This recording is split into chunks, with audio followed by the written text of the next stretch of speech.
Congratulations to Pam Jackson on the successful launch of her new band. They will be touring extensively and will be sure to be somewhere near you soon. And here is Pam with her exclusive interview with Big Tom.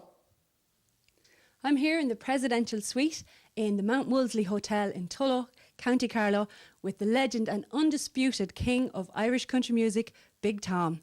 Tom, you're very welcome to Hot Country. Thank you very much, Pam, and thanks for coming in to see us. When and where did it all start for you in the country music business? Oh my God, that's a long, long time ago. Probably when I was 2 feet high started, because my mother, she had an old radio, and she used to pick up stations like on Radio Luxembourg and any programs like that that was, was leaned to country music. She'd have them all, and she knew them. She knew them all and knew where they were on the dial, and she'd have the radio on to catch all them. And we were there, and so we'd listen to them as well. We used to look forward then to see these programs and or hear the programs, and suppose it started from that, and then when I grew older and that,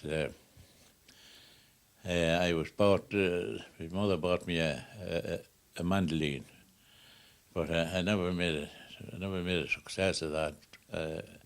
So I threw that there in a while, and then I got an accordion. So I played a bit on the accordion, but anything I ever played on that or sang was country music and that. And so then when was the first official break into country music? Well, I suppose I could go back before the real break that we had into it.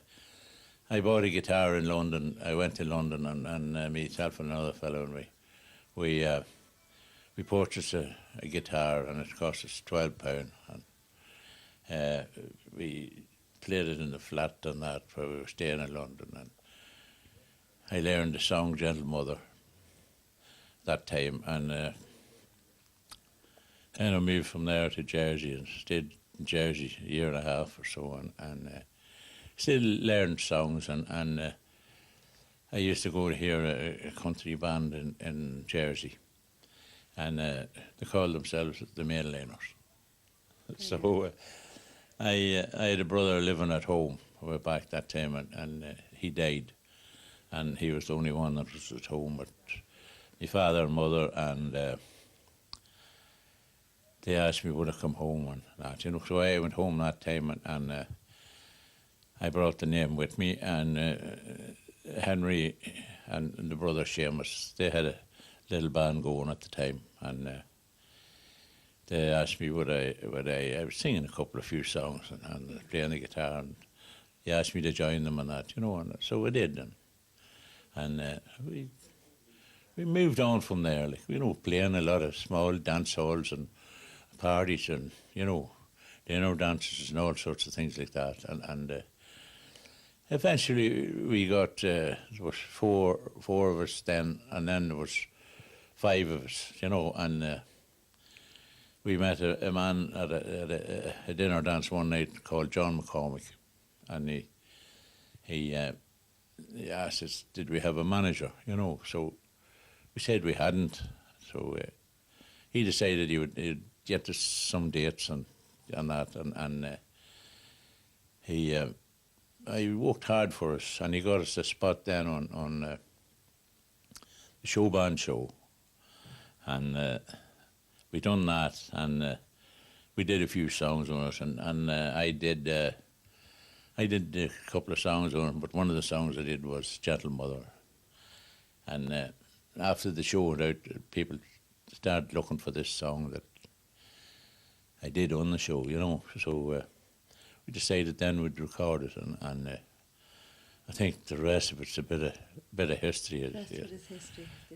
I'm singing it since probably before 1966. Every night that I go on stage and that, and if you missed one night, you'd be told about it. Yeah. Do you ever get tired of singing it?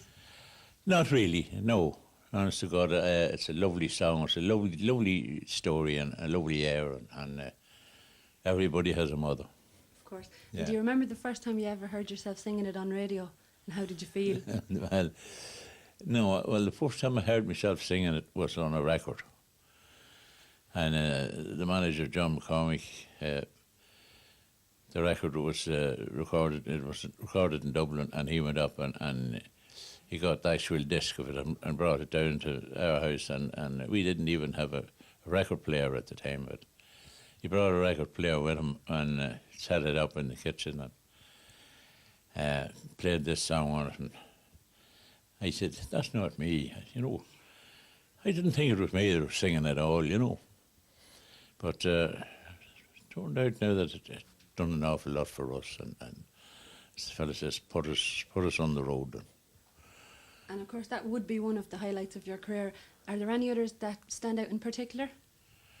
I suppose in latter years, like a good few years later, Johnny McCauley, he wrote 12 songs and original songs for me, and he said, "We'll go to Nashville and record them." So I went to Nashville and recorded the 12 songs, and it was great to go to Nashville and see all them musicians and the way they do things out there. And it was a great record, but I often said that it was done an American way, and it was a record, it was called Blue Wings, but it was done the American way, and it probably would have been a more popular record if it had been done at home here in Ireland, you know.